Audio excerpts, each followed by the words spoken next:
there, Dr. Debbie here with a dose of Dr. Debbie. So today I want to talk about beliefs, and here's why.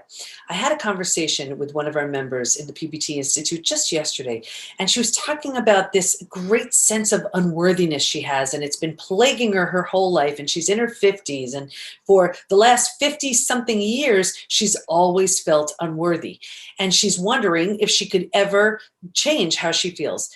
Absolutely, 100%, yes, you can. But here's the thing. Your beliefs are no more than the repetition of an idea from someone you trust. Someone said something to you enough times that you trusted, a parent, teacher, someone in a religious capacity, whatever, and it became your belief. You may have taken it on. When they stopped saying it, it doesn't make it good or bad. It doesn't make it right or wrong. It doesn't make it true, but it makes it yours. And once these beliefs are laid down, we don't question them. But what happens is it doesn't start as a belief. It starts as a thought. And the meaning we give to something fuels it and can turn it into a belief that serves us or not. Here's an example.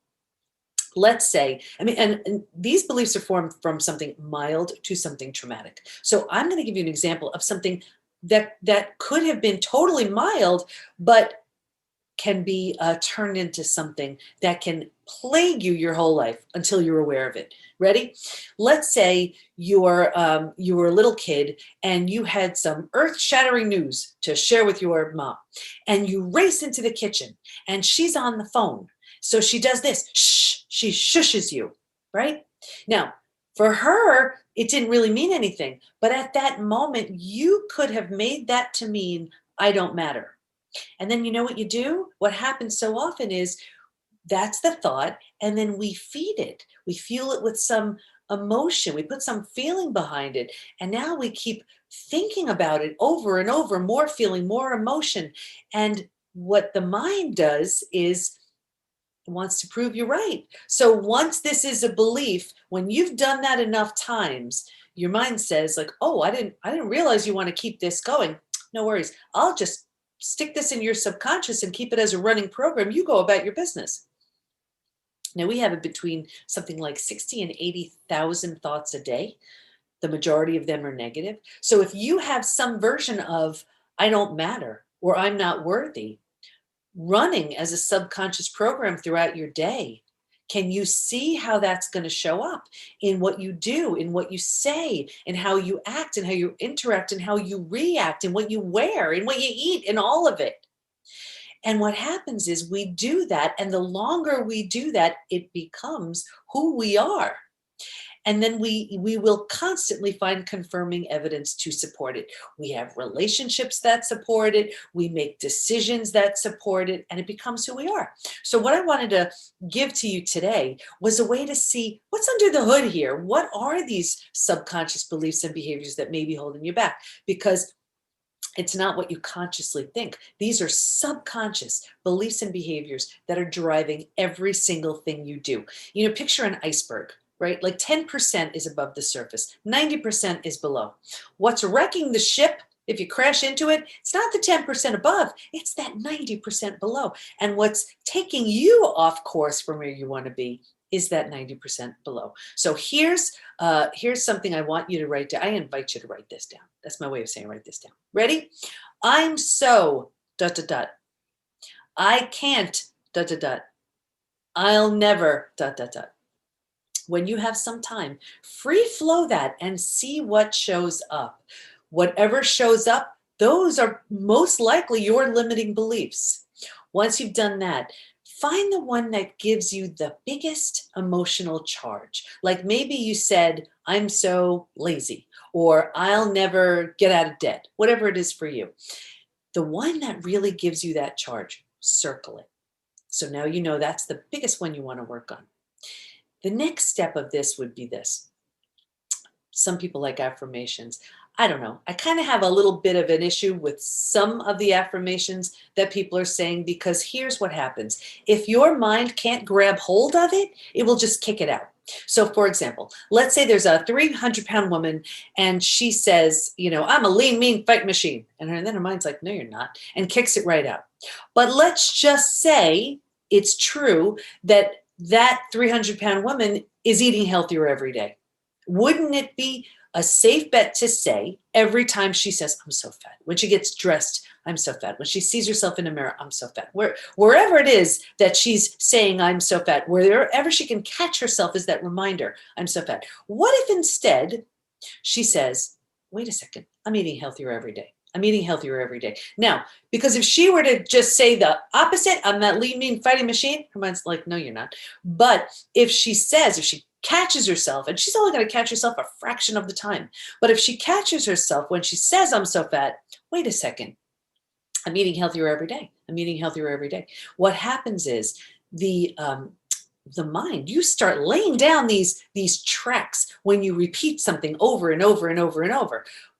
But if every time she catches herself saying, I'm so fat, and she says, wait a second, what am I, wait, I'm eating healthier every day. I'm eating healthier every day. I'm eating healthier every day. What's happening is that she's forming and creating a new neural bond, a new belief.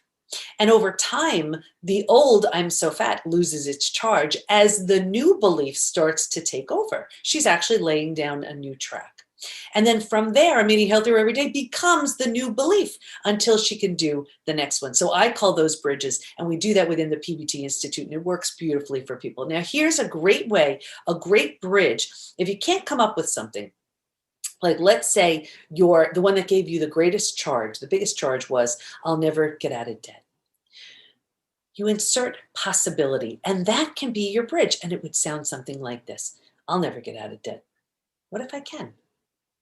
You didn't say I'm rich, right? But what you did was you inserted possibility. So if you know that bill comes in and it triggers, I'll never get out of debt. What if you insisted, you reminded yourself to say, what if I can? What if I can? What if I can?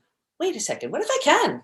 You see, with repetition and consistency, the old belief, I'll never get out of debt, loses its charge. The bridge of possibility, what if I can, takes over, and you're laying down a new track. Now, how do you know what your beliefs are? Well, you can write those things down that I said, I'm so, I can't, I'll never. But take a look around. Your environment, everything you have right now, is a living, breathing example of the beliefs you have. Your beliefs took you right here to where you are. It's a representation of the beliefs you hold. So if you want something very different, it's going to take a new set of beliefs. It has to be intentional. It has to be on purpose. This doesn't happen. So, just as if you don't have muscles and all of a sudden you want to, this very different physique, you're going to have to work out at the gym and create a new workout routine. You need a different mind routine. So with repetition and consistency, you're going to have to be ruthless. Every time that old belief comes up, you're going to have to insert that belief. Now, you can wear a rubber band around your wrist, and every time you say the old belief, you snap it, not to hurt you, to remind you to insert that new bridge. So here's what I recommend. I'm so, I can't, I'll never. Do a brain dump of everything that shows up. Circle the one that gives you the greatest emotional charge. From there, create that bridge. What's a believable statement you can insert and hang on to long enough so the old belief loses its charge, the new bridge takes over and becomes the new belief until you can create something new. That's it for today. So with that, subscribe, rate, review, and if you would like we just created this, if you would like a chapter of Trust Again, Overcoming Betrayal, Regaining Health, Confidence, and Happiness, which is my book, which literally walks you through the 5 stages from betrayal to breakthrough, teaches the 4-step trust rebuilding process. My very vulnerable story is in there, all of it. But if you just want to sample it, just to see, what you're going to do is go to thepbtinstitute.com/free gift. No spaces, free gift, and it's yours. See you next time. Please tell everybody, if this would serve them, the From Betrayal to Breakthrough podcast, a dose of Dr. Debi, and I'll see you next time. Bye.